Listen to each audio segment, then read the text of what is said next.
अखाड़ा में आपका एक बार फिर स्वागत है। चीन में इजरायली राजनयिक पर हमला हुआ है। इजरायल के विदेश मंत्रालय का कहना है कि बीजिंग में इजरायली दूतावास के एक कर्मचारी को हमले के बाद अस्पताल में भर्ती कराया गया। राजनयिक की हालत फिलहाल स्थिर है, ये अभी कहा गया है।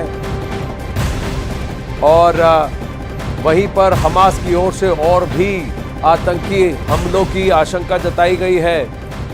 आज के दिन, शुक्रवार के दिन, नमाज के बाद हर जगह, कई जगह पर प्रदर्शन तो हो ही रहे हैं दुनिया में अलग अलग जगह, लेकिन हमास की तरफ से ताबड़तोड़ आतंकी हमले हो सकते हैं, ये भी आशंका जताई जा रही है फिलहाल। लेकिन ये बताया जा रहा है कि इस राजनयिक को चीन में, बीजिंग में चाकू से बार बार उस पर आक्रमण किया गया है, उसको घात लगाकर उस पर अटैक किया गया है और फिलहाल अस्पताल में वो भर्ती है, राजनयिक इजरायली मूल का, जिसको कि अभी उसकी हालत स्थिर बताई जा रही।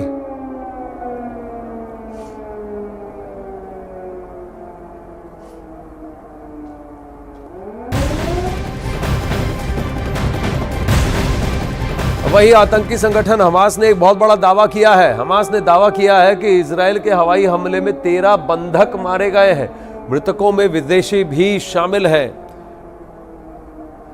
तो हमास की तरफ से ये कहना, हमास कयास ये लगाए जा रहे थे कि 250 से 300 बंधक हमास बनाकर ले गया है जब वो इजरायल के दक्षिणी भाग में घुसा और वहां पर उसने नरसंहार किया और उसके साथ ही कई सारे लोगों को बंधक बनाकर अपने साथ लेकर गया। इसमें विदेशी मूल के, गैर इजरायली मूल के कई सारे ऐसे लोग मौजूद हैं। अब हमास का कहना है कि इजरायल की एयर स्ट्राइक्स की वजह से करीब 13 बंधक फिलहाल मारे जा चुके हैं।